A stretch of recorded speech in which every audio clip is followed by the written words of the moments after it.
Hello दोस्तों, आप सब कैसे हैं। उम्मीद करता हूं कि आप सब अच्छे ही होंगे। आज मैं आपके बीच एक बहुत ही मज़ेदार कहानी लेके आया हूं, इसलिए पूरा सुनिएगा।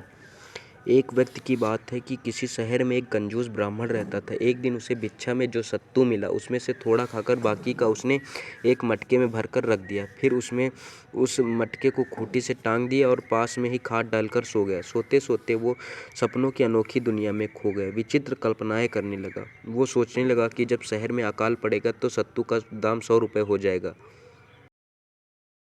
मैं सत्तू बेचकर बकरियां खरीद लूँगा। बाद में इन बकरियों को बेचकर गाय खरीद लूँगा। इसके बाद भैंस और घोड़े भी खरीद लूँगा। कंजूस ब्राह्मण कल्पनाओं की विचित्र दुनिया में पूरी तरह खो चुका था। उसने सोचा कि घोड़ों की अच्छी कीमत पर बेचकर खूब सारा सोना खरीद लूँगा। फिर सोने को अच्छे दाम पर बेचकर बड़ा सा घर बनाऊँगा।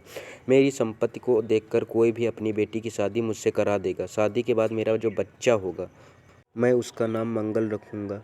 फिर जब मेरा बच्चा अपने पैरों पर चलने लगेगा तो मैं दूर से ही उसे खेलते हुए देखकर आनंद लूँगा। जब बच्चा मुझे परेशान करने लगेगा तो मैं गुस्से से पत्नी को बोलूँगा और कहूँगा तुम बच्चे को ठीक से संभाल भी नहीं सकती।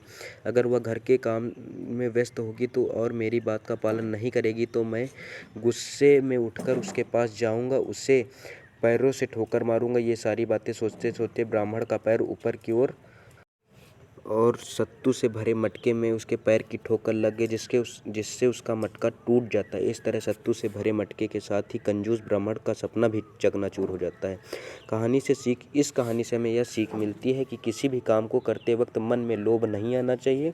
लोभ का फल कभी मीठा नहीं होता है। साथ ही सिर्फ सपने देखने से सफलता नहीं मिलती, इसके लिए मेहनत करना भी ज़रूरी होता है।